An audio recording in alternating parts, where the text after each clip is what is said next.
유럽이 지금 발칵 뒤집혔습니다. 시민의식 비교를 위해 한국과 중국, 일본에 방문한 프랑스 공영방송 다큐멘터리 팀이 충격적인 장면을 포착했기 때문인데요. 해당 장면이 방송으로 송출되자 실시간으로 지켜보고 있던 시청자들은 아연 실색할 수밖에 없었다고 합니다. 심지어 몇몇 시청자들은 이런 장면이 송출되면 일본과 중국이 괜찮겠냐며 걱정하는 목소리까지 냈다고 하는데요. 당시 현장에서 실제로 해당 상황을 지켜보던 몇몇 스태프들은 오열하기까지 했다는 비하인드 스토리까지 전해지고 있는 상황. 그렇다면 CNN 다큐멘터리 팀은 한국과 중국, 그리고 일본에서 대체 어떤 장면을 목격했길래 이렇게 난리가 난 걸까요? 딱 1초만 구독과 좋아요로 우리 아이들을 응원합시다. 프랑스 공영방송 기자를 올린 한국의 10초, 단 하나의 장면. 7월의 끝자락, 파리는 여느 때와 다름없이 분주했습니다. 프랑스 공영방송 FTV 본사 회의실에서는 날카로운 토론이 오갔죠. 회의실 중앙에는 46살의 베테랑 앵커 출신 마르셀 로랑이 자리하고 있었습니다. 창가로 비치는 햇살이 그의 피로한 눈가를 더욱 깊게 보이게 했네요. 시청률은 지난 분기 대비 18% 하락했습니다. 유럽 언론에 대한 신뢰도도 사상 최저치를 기록하고 있고요. 부국장의 차가운 목소리가 회의실에 울려 퍼졌습니다. 마르셀은 무거운 침묵 속에서 천천히 자리에서 일어났습니다. 그의 눈빛은 단호했어요. 우리에게 필요한 건 시청자들의 신뢰를 회복하는 것입니다. 진정한 감동, 조작되지 않은 순수한 이야기가 필요한 시점이죠. 그가 내민 기획안에는 아이들은 무엇을 보고 배우는가? 라는 제목이 선명했습니다. 유럽, 아시아, 아프리카 각 대륙 아이들의 시민의식을 비교하는 글로벌 다큐멘터리였어요. 마르셀은 천천히 지도를 펼쳤죠. 첫 번째 촬영지는 프랑스-독일 국경지역, 두 번째는 일본, 세 번째는 중국입니다. 회의실 구석에서 한 젊은 PD가 손을 들었습니다. 한국은요? 아시아에서 교육열이 높기로 유명한데. 마르셀은 무심코 손을 저었어요. 일단 예비 후보국으로 두죠. 중국과 일본이 훨씬 더 상징성이 있으니까요. 마르셀의 이력에는 누구도 쉽게 건드리지 못하는 상처가 있었습니다. 5해 전, 그는 조작 보도로 받았던 언론상을 스스로 반납했죠. 편집실의 실수였지만 그는 모든 책임을 졌습니다. 그 후로 마르셀의 신조는 단 하나, 진실만을 담는다였어요. 회의가 끝나고 사무실로 돌아온 마르셀은 책상 서랍에서 오래된 사진 한 장을 꺼냈습니다. 그의 첫 보도상 수상 사진이었죠. 환하게 웃고 있는 젊은 시절의 마르셀은 지금의 그와 너무나 달랐어요. 그는 깊은 한숨을 내쉬며 창밖을 바라봤습니다. 이번엔 진짜 이야기를 찾아야 해. 그의 중얼거림은 저녁 노을이 스며드는 사무실에 흩어졌네요. 기획은 일사천리로 진행됐습니다. 프랑스-독일 국경지역 촬영은 성공적이었어요. 아이들의 시민의식은 훌륭했지만 마르셀은 뭔가 더 깊은 감동을 원했습니다. 그리고 일본 촬영을 일주일 앞둔 시점, 예상치 못한 소식이 들려왔죠. 일본 공항 근무자들이 파업에 돌입했습니다. 최소 한 달은 지연될 거예요. 부국장의 목소리에는 초조함이 묻어났습니다. 마르셀은 창백한 얼굴로 일정표를 바라봤습니다. 어떻게든 이번 달 안에 두 번째 촬영을 마쳐야 했죠. 미간에 깊은 주름을 그리며 고민하던 그때 부국장이 말했어요. 예비 후보국이던 한국으로 먼저 가보는 건 어떨까요? 마르셀의 표정은 미묘했습니다. 한국. 그가 생각하기에 너무 조용하고 재미없고 재료가 안 될 것 같은 나라였죠. 기대할 만한 극적인 순간이 없을 거라 생각했어요. 하지만 일정상 선택지가 없었습니다. 알겠습니다. 한국으로 가죠. 마르셀은 마지못해 동의했어요. 그의 목소리에는 미세한 실망감이 묻어났습니다. 이틀 후 마르셀과 그의 팀은 인천국제공항에 도착했습니다. 8시간의 긴 비행으로 모두 지쳐 있었죠. 특히 마르셀의 어머니뻘인 촬영 코디네이터 소피는 70을 넘긴 나이에도 이 프로젝트를 위해 동행해 주었습니다. 마르셀은 소피를 각별히 챙겼어요. 활주로에 착륙한 비행기에서 내리자마자 그들은 한국의 습한 여름 공기를 맞닥뜨렸습니다. 짐을 찾아 출구로 향하던 순간이었어요. 소피가 갑자기 균형을 잃고 계단에서 미끄러졌습니다. 그녀의 손에 들려있던 카메라 장비와 가방이 바닥에 흩어졌어요. 바로 그때였습니다. 옆에 있던 한국인 청년이 재빠르게 달려와 소피의 팔을 잡아주었습니다. 그는 말없이 흩어진 장비들을 하나하나 주워 정리했어요. 다른 이들이 돕기도 전에 청년은 소피에게 부드러운 미소를 건네며 손을 내밀었습니다. 괜찮으세요? 서툰 영어였지만 그 청년의 진심 어린 걱정이 전해졌어요. 소피는 감동한 눈빛으로 고개를 끄덕였습니다. 고맙습니다. 청년은 짐을 모두 정리해준 뒤 가벼운 인사를 하고 사라졌어요. 마르셀은 그 광경을 멍하니 지켜보았습니다. 예상치 못한 순간이었죠. 호텔로 이동하는 내내 마르셀의 머릿속에는 그 청년의 모습이 떠올랐습니다. 택시 기사는 친절했고 호텔 직원들은 미소로 그들을 맞이했죠. 첫날부터 한국인들의 친절함을 경험했지만 마르셀은 여전히 의심의 눈초리를 거두지 않았어요. 관광객 대상 서비스겠지. 모든 나라가 관광객에겐 친절하니까. 그는 속으로 중얼거렸습니다. 첫째 날 저녁 그들은 서울 시내의 한 식당에서 저녁을 먹었습니다. 식당 주인은 그들이 외국인임을 알아채고 영어 메뉴판을 건넸어요. 주문할 때마다 친절하게 음식 먹는 법을 설명해 주었죠. 마르셀이 물 한 잔을 엎질렀을 때 종업원은 즉시 달려와 닦아주며 괜찮습니다라고 안심시켰어요. 호텔로 돌아오는 길 마르셀은 계속해서 뭔가 불편했습니다. 이런 친절이 진짜일 리 없다고 생각했죠. 아마도 자신들이 카메라를 들고 다니는 외국 방송국 사람들이기 때문일 거라고요. 그날 밤 마르셀은 창가에 서서 서울의 밤 풍경을 바라보았습니다. 빽빽이 들어선 빌딩들 사이로 한강이 은빛으로 빛나고 있었어요. 그는 일기장을 꺼내 그날의 생각을 적었습니다.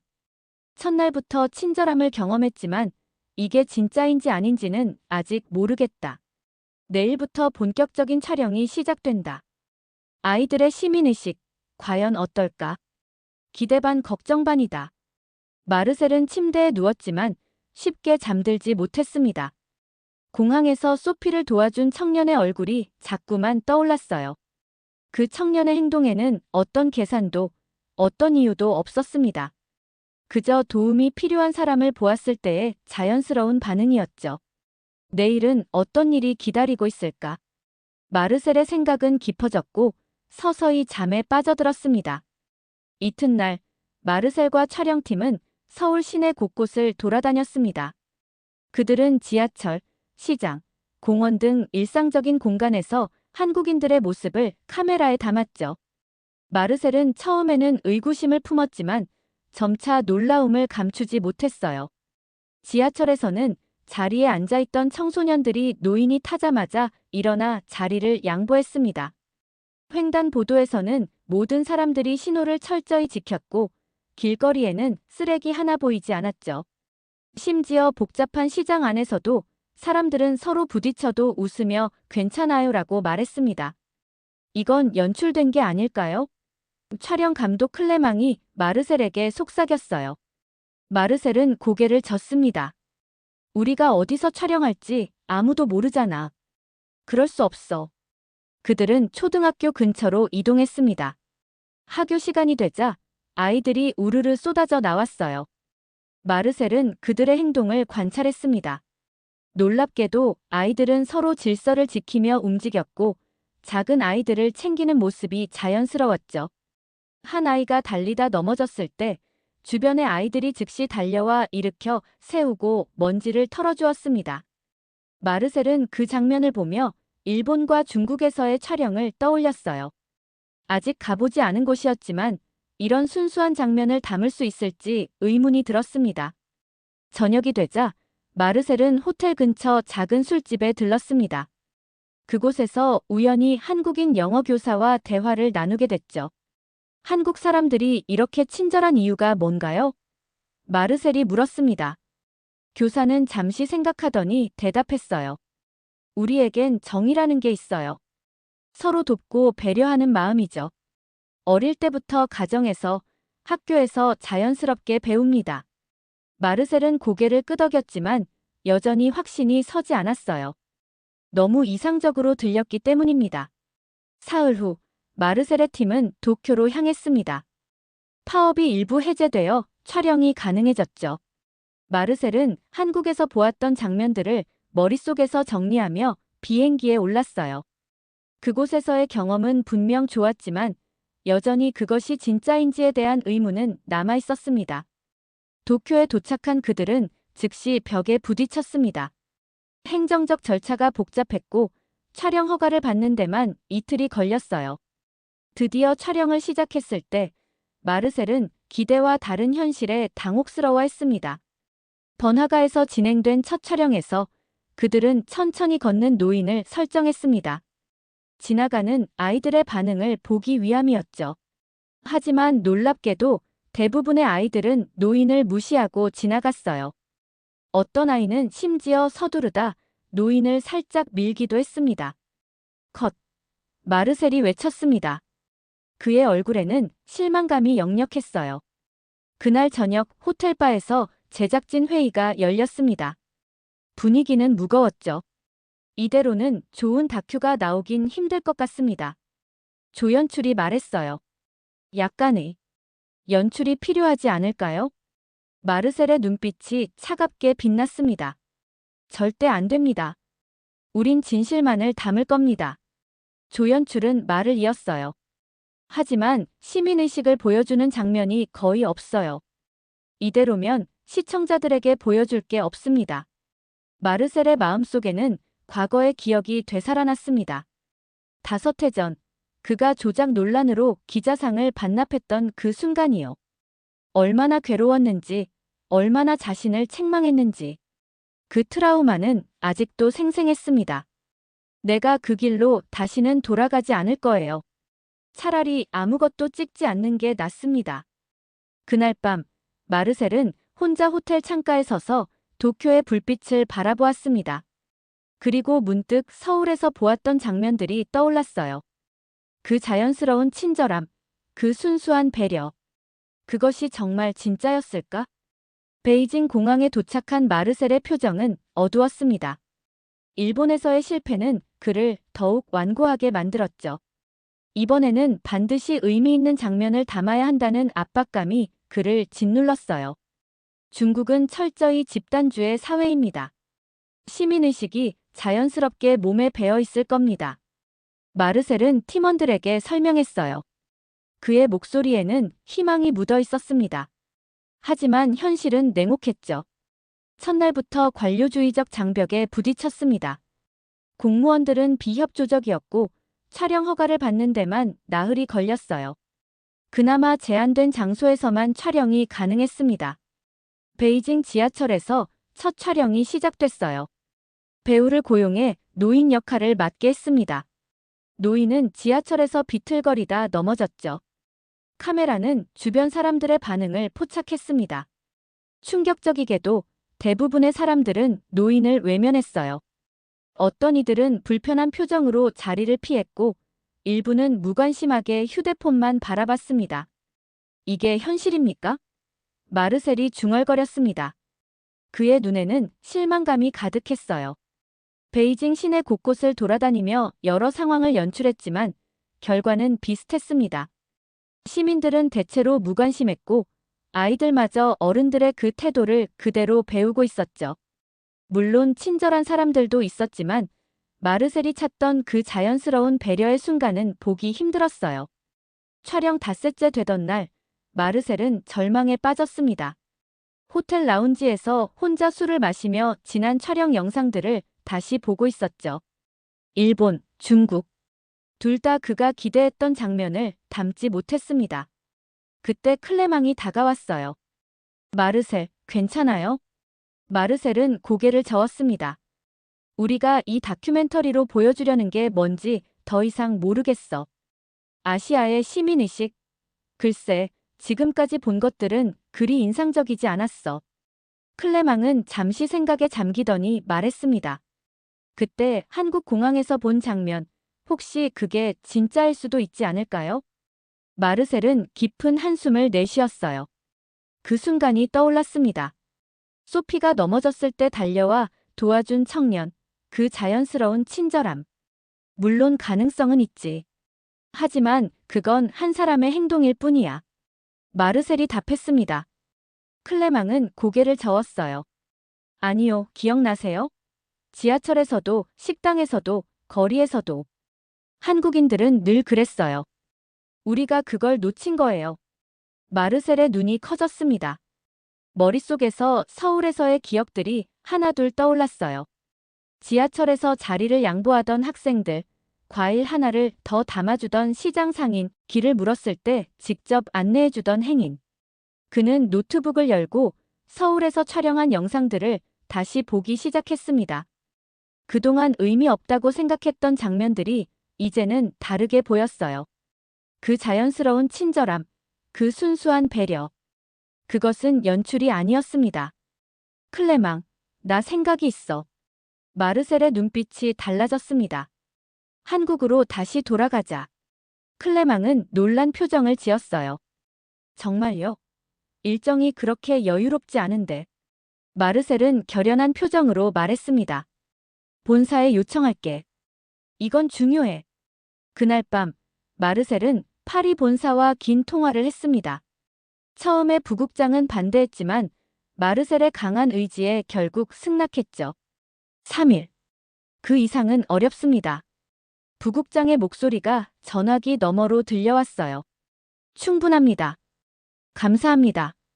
마르셀은 전화를 끊고 창밖을 바라봤습니다. 베이징의 밤하늘은 스모그로 뿌옇게 가려 있었어요. 하지만 마르셀의 마음은 맑아졌습니다. 그는 알았습니다. 자신이 찾던 진실은 처음부터 그곳에 있었다는 것을. 이제 그것을 제대로 담아내야 할 때였죠. 서울, 내가 다시 갈게. 마르셀은 중얼거렸습니다. 그의 입가에 희미한 미소가 번졌어요. 서울 강북의 작은 초등학교 앞, 마르셀과 그의 팀이 자리를 잡고 있었습니다. 오전 11시, 하늘은 맑았고 거리는 평화로웠어요. 마르셀의 얼굴에는 이전과 다른 결연함이 보였습니다. 이번엔 달라요. 우린 진짜를 담을 겁니다. 마르셀이 팀원들에게 말했어요. 그의 목소리에는 확신이 넘쳤죠. 클레망은 고개를 끄덕였습니다. 어떻게 진행할 계획인가요? 전과 같은 실험을 해볼 겁니다. 하지만 이번엔 마음을 열고 보자고요. 마르셀이 답했어요. 그들은 배우 한 명을 고용했습니다. 이른이 넘은 노인으로 분장시켰죠. 노인은 천천히 걸으며 간간히 숨을 헐떡이고 지팡이에 의지한 채 비틀거릴 예정이었어요. 점심시간이 가까워오자 학교 정문에서 아이들이 하나둘 나오기 시작했습니다. 대부분 초등학교 저학년으로 보이는 아이들이었죠. 그들은 활기차게 뛰어다니며 즐거운 웃음소리를 내고 있었어요. 마르셀은 배우에게 신호를 보냈습니다. 노인 역할의 배우는 천천히 학교 앞 인도를 걷기 시작했어요. 그는 연기에 몰입해 진짜 노인처럼 힘겹게 걸었습니다. 그때였어요. 놀라운 일이 벌어졌습니다. 뛰어가던 아이들이 노인을 발견하자 즉시 걸음을 멈췄습니다. 그들은 자연스럽게 노인에게 길을 양보했어요. 한 남자아이는 심지어 노인에게 다가가 할아버지, 도와드릴까요? 라고 물었습니다. 노인 배우가 가방을 떨어뜨리자 3명의 아이들이 달려와 주워주었어요. 그중 한 아이는 할아버지, 많이 힘드세요? 제가 가방 들어드릴게요라고 말하며 가방을 받아들었습니다. 마르셀은 숨을 죽인 채 그 장면을 지켜보았어요. 아이들의 행동은 너무나 자연스러웠습니다. 누가 시키지 않았는데도 그들은 본능적으로 어려움에 처한 사람을 도왔죠. 배우가 갑자기 가슴을 부여잡고 벤치에 앉았습니다. 이것은 계획에 없던 즉흥 연기였어요. 놀랍게도 한 여학생이 즉시 달려와 할아버지, 괜찮으세요? 라고 물었습니다. 그리고는 주머니에서 휴대폰을 꺼내 구급차 불러야 할까요? 라고 물었어요. 마르셀은 감정에 북받쳐 카메라에서 눈을 떼지 못했습니다. 이건 연출이 아니었어요.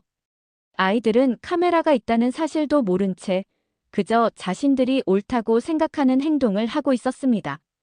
그때 한 남성 교사가 아이들에게 다가왔어요. 무슨 일이니? 마르셀은 그 순간 숨이 멎는 것 같았습니다. 그 교사는 공항에서 소피를 도와주었던 바로 그 청년이었어요. 세상에, 이런 우연이 있을 수 있을까요? 교사는 상황을 파악하고 아이들에게 차분히 지시를 내렸습니다. 민지야, 양호실에 가서 선생님께 알려드리렴. 준호는 물 한 컵 가져오고 나머지 아이들은 할아버지께 공간을 좀 드리자.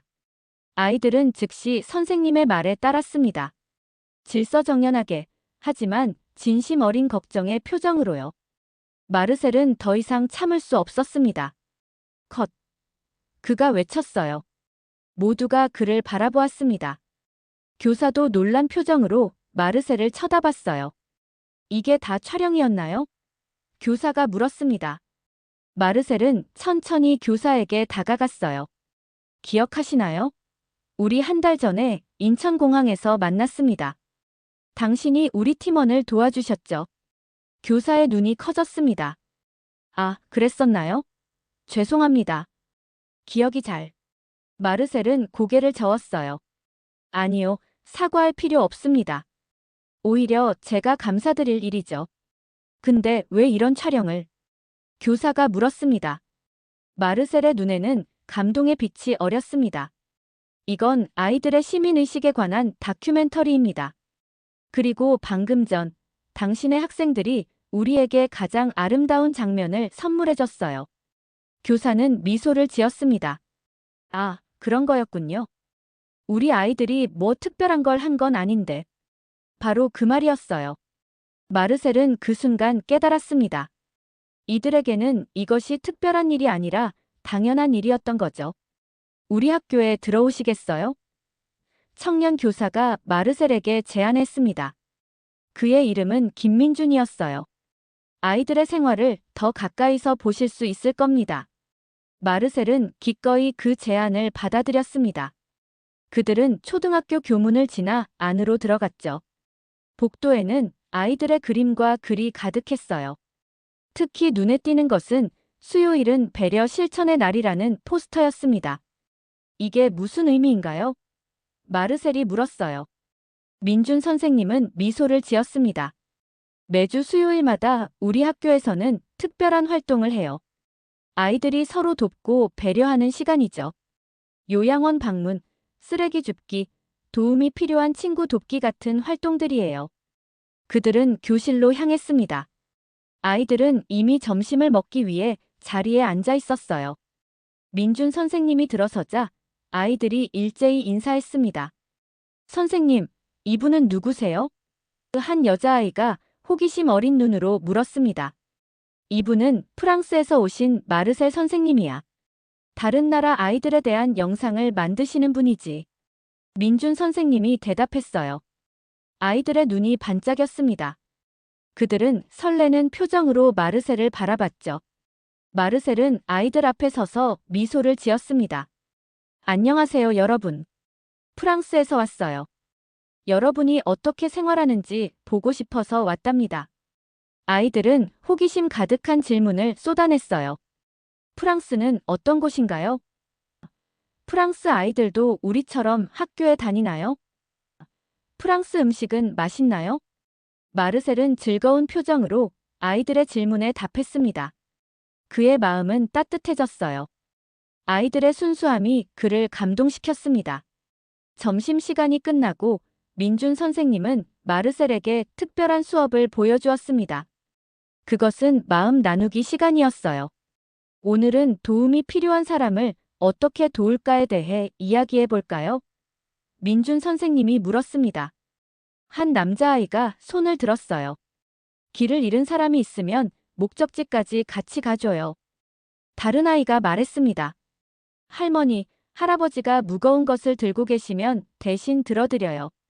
아이들의 대답은 계속되었고 마르셀은 그 모든 순간을 카메라에 담았습니다. 그의 눈에는 감동의 빛이 어렸어요. 수업이 끝난 후 민준 선생님은 마르셀을 교무실로 안내했습니다. 그곳에서 다른 교사들과 이야기를 나눌 기회가 있었죠. 한국에서는 어린 시절부터 정과 배려를 가르치나요?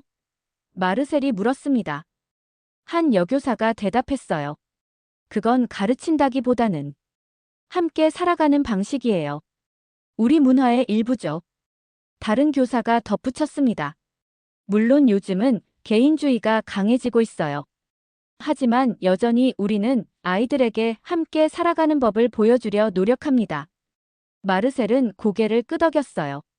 그는 이제 조금씩 이해하기 시작했습니다. 이것은 단순한 예절이나 규칙이 아니었어요. 이것은 삶의 방식, 문화적 가치였습니다. 그날 오후, 그들은 학부모들과의 인터뷰도 진행했습니다. 한 어머니는 이렇게 말했어요.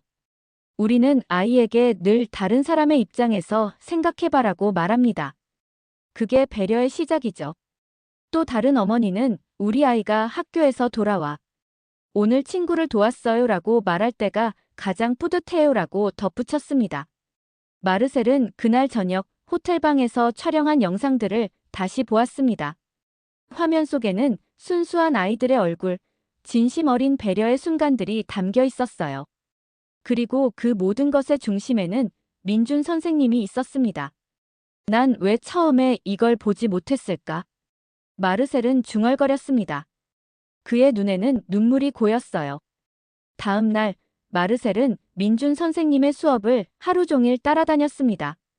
그는 선생님이 아이들에게 어떻게 말하는지, 어떻게 행동하는지 모든 것을 주의 깊게 관찰했어요.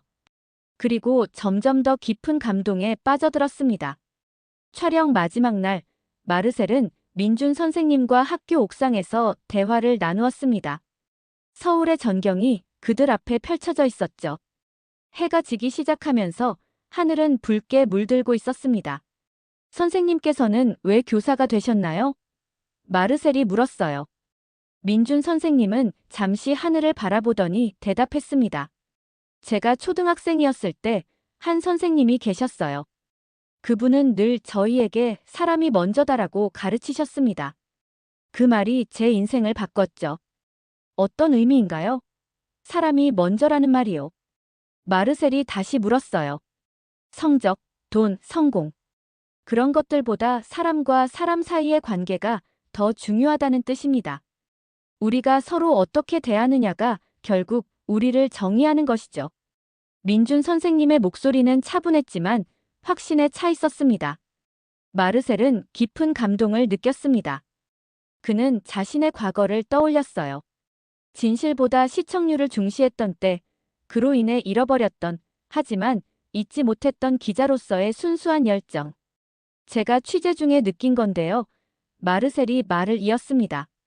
한국 아이들은 배려와 도움을 당연한 것으로 여기더군요. 이게 정말 놀라웠습니다. 민준 선생님은 미소를 지었어요. 네, 그게 중요한 포인트죠. 누가 시켜서가 아니라 당연히 해야 하니까 하는 거예요. 우리는 이걸 인간됨이라고 부릅니다. 해가 완전히 지고 서울의 불빛이 하나둘 켜지기 시작했습니다. 마르셀은 그 풍경을 바라보며 많은 생각에 잠겼어요. 마지막으로 한 가지만 물어봐도 될까요? 마르셀이 조심스럽게 물었습니다. 공항에서 왜 소피를 도와주셨나요? 저희는 낯선 외국인이었는데도요. 민준 선생님은 잠시 당황한 표정을 지었어요. 글쎄요. 특별한 이유는 없었습니다. 그냥 도움이 필요해 보이셔서요. 다른 분들도 똑같이 하셨을 거예요. 바로 그 순간이었습니다. 마르셀은 깨달았어요. 이 모든 것의 핵심은 특별함이 아니라 평범함에 있다는 것을. 누군가를 돕는 것이 대단한 행동이 아니라 일상적인 행동이 되는 사회. 그것이 바로 그가 찾던 진정한 시민의식이었습니다.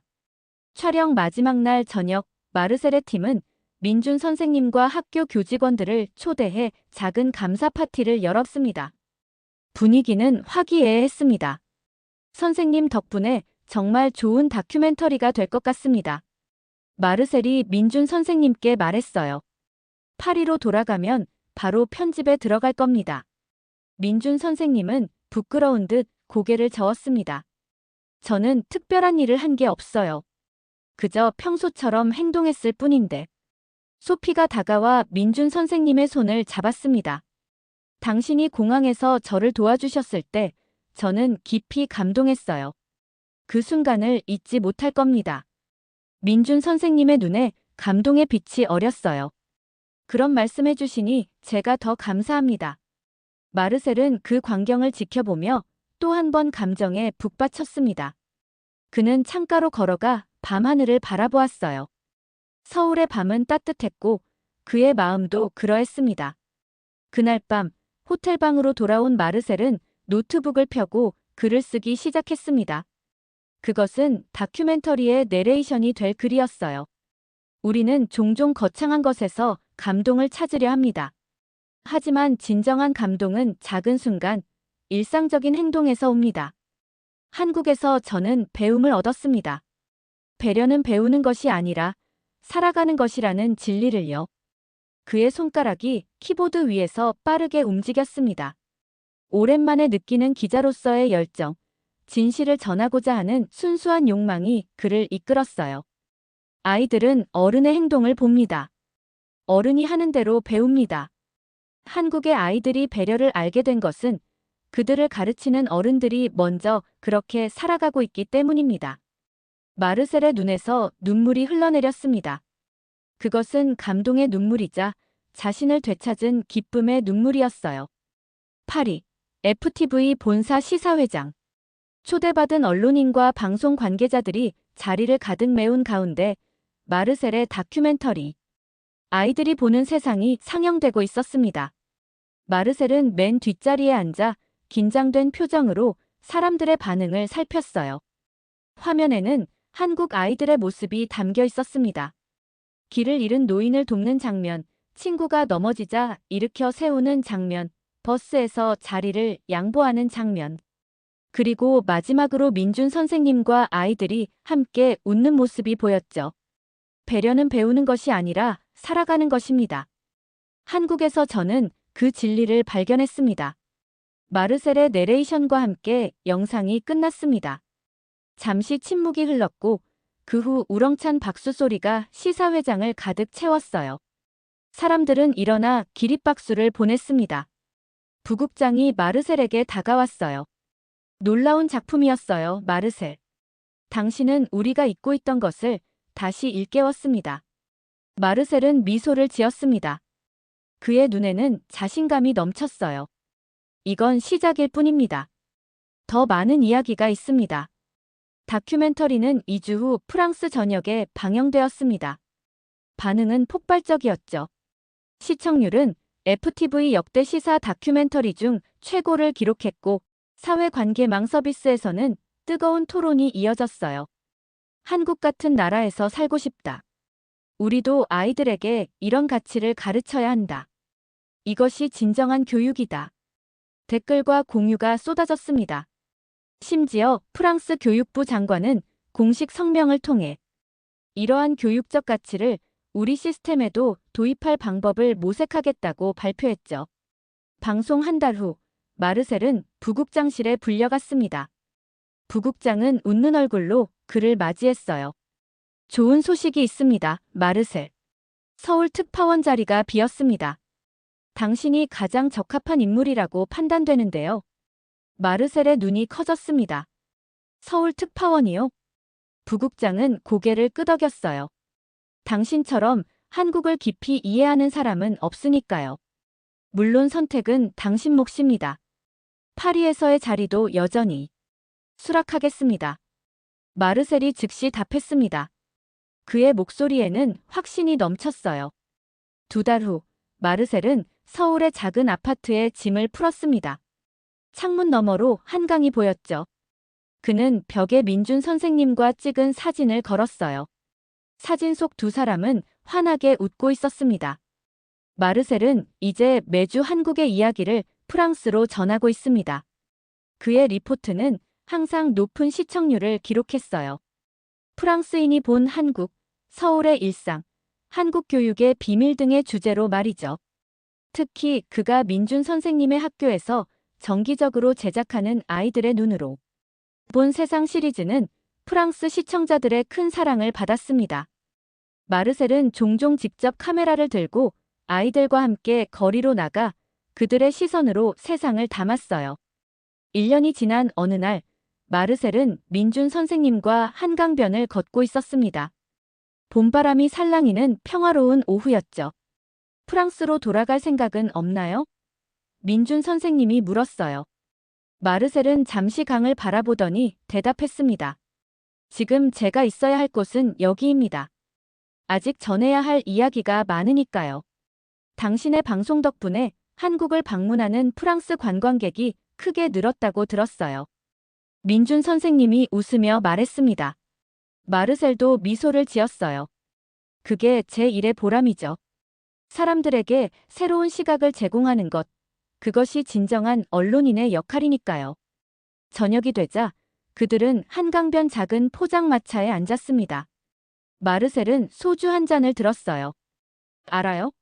처음 한국에 왔을 때 저는 이곳에서 특별한 것을 찾으려 했습니다.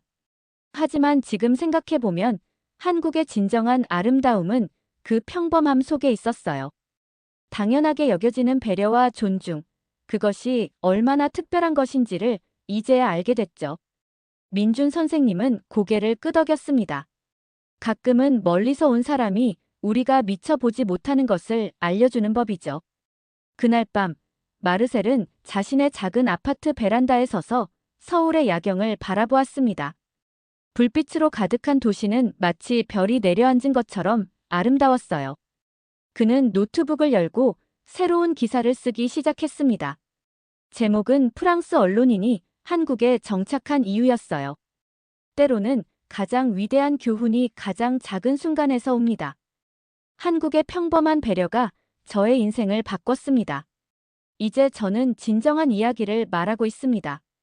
그리고 그 이야기는 계속됩니다. 마르셀의 손가락이 키보드 위에서 멈췄습니다. 그는 깊은 숨을 내쉬며 만족스러운 미소를 지었어요. 예상치 못했던 한국행이 그의 인생을 완전히 바꿔놓았습니다. 그리고 그는 이제 그 변화를 세계와 나누고 있었죠. 창밖으로 서울의 밤이 깊어갔습니다. 마르셀의 마음속에는 따뜻한 확신이 자리 잡았어요. 그는 이제 집에 온 것 같은 느낌이었습니다. 한국은 겉으로 보기보다 훨씬 특별한 나라예요. 중요한 건 고층 빌딩이나 경제 규모가 아니라 사람들의 마음에 깃든 따뜻함과 배려요. 초등학생부터 어른들까지도요. 그리고 앞으로도 계속이 특별한 나라의 이야기를 세계에 전할 겁니다. 여러분은 언제 한국 사람들이 따뜻하다고 느끼시나요? 알려주시면 참고해서 또 다큐멘터리를 제작해 보겠습니다. 오늘의 사연은 어떠셨나요? 오늘의 사연이 마음에 드셨다면 좋아요로 한국 어린이들을 칭찬합시다. 끝까지 시청해 주셔서 감사합니다.